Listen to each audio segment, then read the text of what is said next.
Imagine a single moment broadcast to millions where an entire life's ambition vanishes in front of the world. That is exactly what happened to Queen Camilla. As King Charles was forced into an unprecedented abdication, Prince William stepped forward to take the oath of kingship, and the cameras caught the devastating image of Camilla's face turning ghostly white. It wasn't just shock. It was the collapse of 2 decades of struggle, effort, and sacrifice.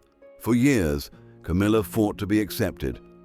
She endured scandals, endured the hatred of Diana's loyal admirers, and finally reached the highest title she believed would define her legacy, Queen Consort.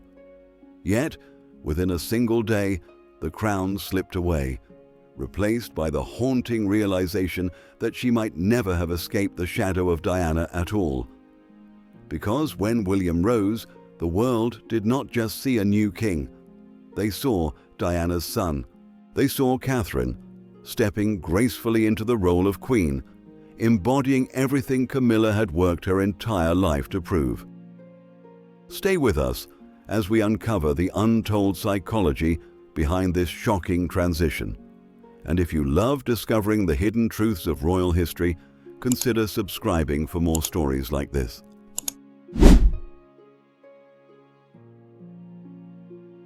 The morning began with routine calm inside Buckingham Palace. Charles was signing correspondence at his desk, Camilla preparing for a charity luncheon, William engaged in an environmental briefing miles away. But behind closed doors, the machinery of crisis was already in motion. Senior advisors entered the king's study with documents that carried the weight of catastrophe, evidence of foreign plots, financial irregularities, and intelligence leaks powerful enough to destabilize the monarchy itself. Their recommendation was unthinkable. Charles must abdicate immediately to protect the crown. For Charles, the decision was agonizing. He had waited 73 years to wear the crown, only to be told after barely 2 years that the survival of the monarchy required him to step aside. Yet, even that pain paled in comparison to the devastation awaiting Camilla. When Charles finally confided in her, she listened in disbelief as he explained the pressure mounting from government, parliament, and security services. Her face drained of color, her hands trembling as he spoke the words, abdication. She had spent decades rebuilding her reputation, carving a place for herself within a family and an institution that had once rejected her. Becoming Queen Consort had not simply been a title, it was vindication, proof that her endurance and loyalty had finally earned her respect. Now, in an instant, all of it was threatened. To Camilla, the crisis wasn't just political, it was personal. After everything we have been through to get here, she asked bitterly. In her mind, abdication wasn't a necessary safeguard. It was betrayal, by fate, by history, even by her husband's willingness to surrender. The emotional contrast was striking. Charles accepted the burden of sacrifice with weary dignity, convinced that stepping down would preserve the monarchy. Camilla, however, felt stripped of identity. The prospect of returning to life as merely the wife of a former king filled her with anguish. To the world, this was a constitutional emergency. To Camilla, it was the shattering of her life's purpose.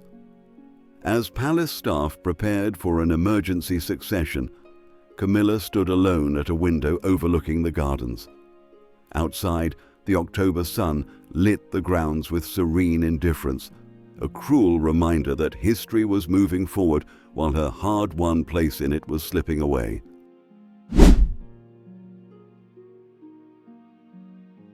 As the constitutional machinery moved relentlessly toward William's emergency coronation, a different battle raged within Camilla's mind, a battle she had been fighting for decades. It was the shadow of Diana. For years, Diana had been more than just a memory. She was a cultural icon, the eternal Queen of Hearts, and her presence still lingered in the public imagination. Every appearance of Camilla as queen consort was silently compared to Diana. Every smile measured against Diana's warmth, every charitable gesture weighed against Diana's effortless compassion. Camilla had fought this invisible comparison from the moment her relationship with Charles became public. Now, as she faced the end of her short reign, the shadow loomed larger than ever. When she bitterly referred to Saint Diana in her private conversation with Charles, it revealed the wound that had never healed. Diana was not only the beloved first wife of Charles, but also the mother of the man now about to replace her husband on the throne. Camilla realized that William's rise would not be seen as a constitutional necessity, but as destiny, the rightful son of Diana restoring the monarchy. This truth was unbearable. For Camilla, abdication meant more than losing her title. It meant that history had chosen sides. The public would view this transition not as a tragedy for her, but as poetic justice, a sign that the crown was always meant to pass from Diana's legacy to her son. The cameras would not tell her story of endurance, of years spent enduring ridicule, hostility, and scandal to prove her worth. They would tell a different story, the fallen queen consort eclipsed by Diana's eternal glow. Even in death, Diana had the power to define Camilla's fate. In that moment, Camilla understood a cruel paradox. She had become queen, but never free. Every step she took in royal life was measured against the ghost of a woman who no longer lived, yet still ruled public memory. And as William prepared to wear the crown, it became clear Diana had won the battle of perception.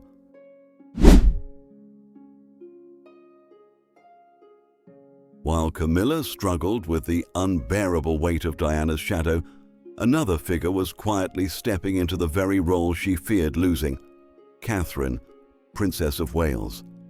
For years, Catherine had been preparing for an eventual future as queen, though that future was expected decades away. Yet, when the crisis forced William onto the throne, she moved into the spotlight with remarkable composure. In that sudden transition, the public saw not hesitation, but grace. Catherine's calm demeanor, her poised appearance in a hastily chosen navy dress, and the quiet strength she showed beside William created an instant impression. Here was a queen ready, even if the timing was unexpected. For the British people, and indeed the world, Catherine embodied continuity, dignity, and stability. For Camilla, watching this unfold was like witnessing her deepest fears come alive. Catherine represented everything she had fought to prove: loyalty, devotion, and acceptance. But unlike Camilla, Catherine had not needed decades of struggle to gain legitimacy. Her marriage into the family had been celebrated from the beginning. Her charitable work was admired without suspicion. Her image was untainted by scandal. Most devastating of all, Catherine carried echoes of Diana, graceful under pressure, adored by the public, and seen as the natural consort to the nation's beloved heir. The comparisons were inevitable. Where Camilla had been viewed with skepticism, Catherine was embraced as destiny fulfilled. This contrast cut deeply. As Camilla prepared to lose her crown, she could see her replacement already thriving in the role she had barely begun to make her own. Every gesture Catherine made reinforced the idea that history was moving forward without her. The public's acceptance of Catherine as queen consort highlighted the fragility of Camilla's own hard-won position. In a cruel twist, the legitimacy Camilla had pursued for 20 years was transferred almost instantly to Catherine.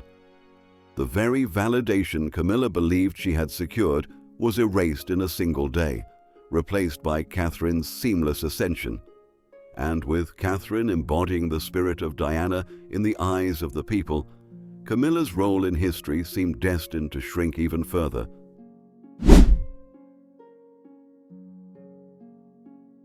In the end, Camilla's tragedy was not only about losing a crown, it was about losing the one battle she had spent her entire adult life fighting, the battle against Diana's shadow. For Camilla, becoming queen consort was never just a title. It was proof that her years of endurance, surviving scandal, rejection, and public vilification had finally been worth something. To her, the crown was not merely ceremonial, it was vindication. Yet, in the very moment she believed her legacy was secure, it slipped away. And in its place, Diana reappeared, not in body, but in spirit.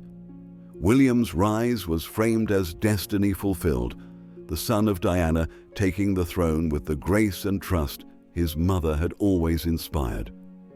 Catherine's effortless acceptance as queen only deepened the wound. It was as if the world was telling Camilla, "You were never truly meant to be here. The monarchy belongs to Diana's lineage, not yours." The cameras that captured her pale face during the abdication did more than record history.